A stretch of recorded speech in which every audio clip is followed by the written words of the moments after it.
Poems by Sharon Creech, Chapter 23. The Badlands. Graham said, "How's your snake leg, Gooseberry?" I could tell he was worried about Graham, but less about her leg than her breathing, which was still raspy. "We'll stop in the Badlands, okay, Gooseberry?" Graham merely nodded. She didn't even scold him for calling her a gooseberry. The closer we got to the Badlands, the more wicked were the whispers in the air. "Slow down, slow, slow, slow. Maybe we shouldn't go to the Badlands," I suggested. "What? Not go? Of course we should go," Gramps said. "We're almost there. It's a national treasure." All along the road into the Badlands were signs for Wool Drug, a famous drugstore in Wool, South Dakota. "Don't miss spectacular world famous Wool Drug." And a little further on, 70 miles to Wool Drug, and 10 miles later, 60 miles to Wool Drug. "What is this gold dang Wool Drug?" Gramps asked. "I'd sure like to know what is so gold dang spectacular about a drugstore." My mother must have traveled on this road and seen these same signs. What was she thinking about when she saw that sign? Or that one, when she reached this spot in the road? My mother did not drive. She was terrified of cars.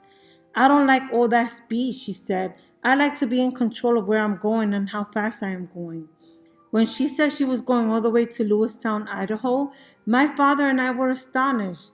"How are you going to get there?" my father asked. "On a bus." "A bus all the way across the country?" "Yes," she said. "You still won't be in control of where you're going or how fast you're going." "I know," she said. "I'm going to make myself do this. And when I come back, I'm going to learn how to drive." I could not imagine why she had chosen Idaho. I thought perhaps she had opened an atlas and pointed a finger at any old spot. But later I learned that she had a cousin in Lewistown, Idaho. "I haven't seen her for 15 years," my mother said. "And that's good because she will tell me what I am really like." "I could tell you that, sugar," my father said.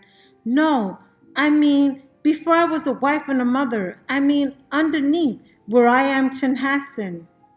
After driving for so long through the hot South Dakota prairie, it was a shock to come upon the Badlands. I could not quite believe that it was actually there. I thought I might be having hallucinations. It was as if someone had ironed out all the rest of South Dakota and smushed all the hills and valleys and rocks into this spot, right smack in the middle of hot plains, where jagged peaks and steep gorges. Above was the high blue sky, and below were the pink and purple and black rocks. You can stand right on the edge of the gorges and see down, down into the most treacherous ravines, lined with sharp, rough outcrop pings. You expect to see human skeletons dangling here and there. It was odd seeing all those brilliant colors and such harsh rocks. I could picture someone coming along with a gigantic paintbrush and having a gay old time. "Golly, these rocks are so terrifying. I ought to beautify them some. Maybe I'll put some purple here and some pink over there, and oh yes, a whole bucket of lavender down there." Graham tried to say "huzza huzza," but she could not breathe well. "Huzz, she rasped. Graham placed a blanket on the ground so that she could sit and look. My mother sent two postcards from the Badlands. One of them said, "Salamanca is my left arm. I miss my left arm." I told Graham and Gramps a story which my mother had told me about the high sky, which looked higher here than anywhere else I had been.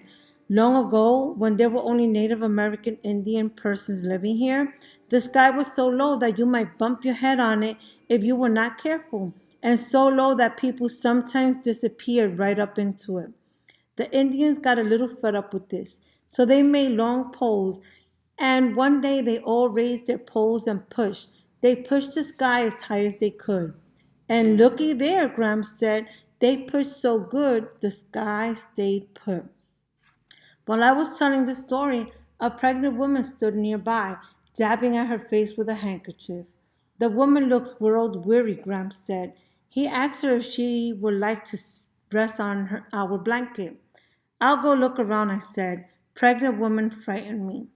When my mother first told me she was pregnant, she added, "At last, we really are going to fill the house up with children." At first, I didn't like the idea. What was wrong with having just me? My mother, father, and I were our own little unit. As the baby grew inside her, my mother let me listen to its heartbeat and feel it kicking against her, and I started looking forward to seeing this baby. I hoped it would be a girl, and I would have a sister. Together, my father, my mother, and I decorated the nursery. We painted it sparkling white and hung yellow curtains. My father stripped an old dresser and repainted it. People began giving us the tiniest baby clothes. We washed and folded each shirt, jumpsuit, and sleeper. We bought fresh new cloth diapers because my mother liked to see diapers hanging on the line outside. The one thing we could not do was settle on a name. Nothing seemed quite right. Nothing was perfect enough for this baby. My father seemed more worried about this than my mother. Something will come to us, my mother said. The perfect name will arrive in the air one day. 3 weeks before the baby was due, I was out in the woods beyond the farthest field. My father was in town on errands. My mother was scrubbing the doors. She said that scrubbing the doors made her back feel better. My father did not like her doing this, but she insisted. My mother was not a fragile, sickly woman. It was normal for her to do this sort of things. In the woods, I climbed an oak, singing my mother's song. Oh, don't fall in love with a sailor boy, a sailor boy, a sailor boy. I climbed higher and higher. Don't fall in love with a sailor boy, 'cause the branch on which I stepped snapped, and the one at which I grasped was dead and came away in my hands. I fell down, down, as if I were in slow motion. I saw leaves. I knew I was falling. When I came to, I was on the ground with my face pressed into the dirt. My right leg was twisted beneath me, and I tried to move. It felt as if sharp needles were shooting all up and down my leg. I tried to drag myself across the ground, but the needles shot up to my brain and made everything black. There was a walloping buzzing in my head. I must have passed out again because the next time I opened my eyes, the woods were darker and the air was cooler. I heard my mother calling.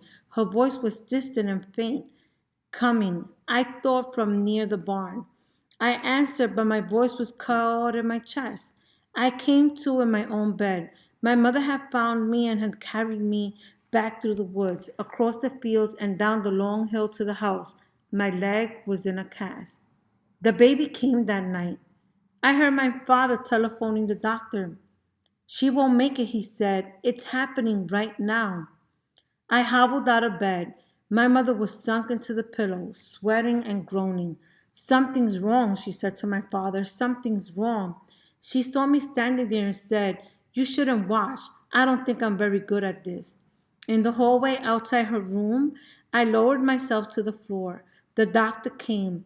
My mother screamed just once, one long, mournful wail, and then it was quiet. When the doctor carried the baby out of the room, I asked to see it. It had a pale, bluish tinge, and there were marks on its neck where the umbilical cord had strangled it. It might have been dead for hours, the doctor told my father. "I just can't say exactly." "Was it a boy or a girl?" I asked. The doctor whispered his answer, "A girl." I asked if I could touch her. She was still a little warm from being inside my mother. She looked so sweet and peaceful, all curled up, and I wanted to hold her, but the doctor said that was not a good idea. I thought maybe if I held her, she would wake up. My father looked quite shaken, but he didn't seem concerned about the baby anymore. He kept going in and touching my father. He said to me, "It wasn't your fault, Sal. It wasn't because she carried you.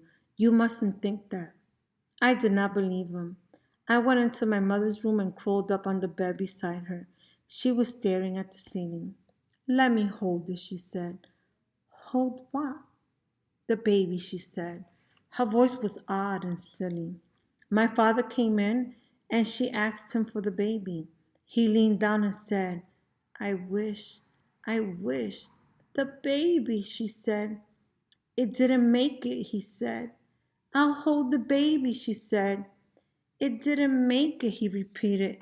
It can't be dead, she said in that sing song voice. It was alive just a minute ago. I slept beside her until I heard her calling my father. When he turned on the light, I saw the blood spread out all across the bed.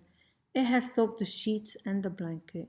It had soaked into the white plaster of my cast. An ambulance came and took her and my father away. Gram and Grams came to stay with me. Gram took all the sheets and boiled them. She scrubbed the blood from my cast as best as she could, but a dark pink stain remained. My father came home from the hospital briefly the next day. We should name the baby anyway, he said. Do you have any suggestions? The name came to me from the air. Tulip, I said. Let's name her Tulip. My father smiled. Your mother will like that. We'll bury the baby in the little cemetery near the aspen grove, where the tulips come up every spring. My mother had 2 operations in the next 2 days. She wouldn't stop bleeding. Later, she said, they took out all my equipment, my mother. My mother would not have any more babies. I sat on the edge of a gorge in the Badlands, looking back at Gram and Gramps and the pregnant woman on the blanket. I pretended for just a moment that it was my mother sitting there and she would still have the baby and everything would be the way it was supposed to be. And then I tried to imagine my mother sitting here on her trip out to Lewiston, Idaho. Did all the people on the bus get out and walk around with her? Or did she sit by herself like I was doing? Did she sit right here in this spot? And did she see that exact pink spire? Was she thinking about me?